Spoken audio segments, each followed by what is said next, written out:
Good evening with evening diaries.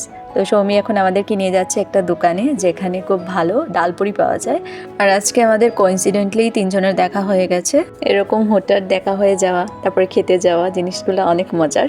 এখানে চা নেওয়া হয়েছে কারণ আমাদের সাথে একজন চা লাভার আছে, তো চা তো নিতেই হবে। আর এইখানে হচ্ছে আমরা নিয়ে নিয়েছিলাম সবাই ডালপুরি আর হচ্ছে ডাল। আর ডালটা দেখতে একটু পাতলা লাগছে কিন্তু ডালটা খেতে কিন্তু হ্যাভি টেস্টি। সন্ধ্যের সময় এরকম স্ন্যাক জাতীয় কিছু খাবার পেলে কার না ভালো লাগে, আমার তো ভীষণ ভালো লাগে।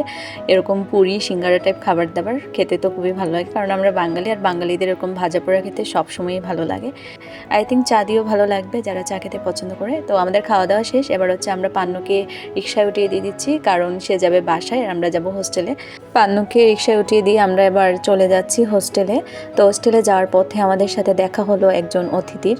তো তিনি আমাদেরকে দেখে দৌড়ে পালাচ্ছে, কেন পালাচ্ছে বুঝতে পারছি না। তো চলুন আমরা এবার হোস্টেলে চলে যাই। তো আজকে সন্ধ্যেটা খুব ভালো কেটেছে। তারপর হোস্টেলে ফিরে খেলাম হচ্ছে নিজের বিয়ের বয়সে অন্যের বিয়ের মিষ্টি।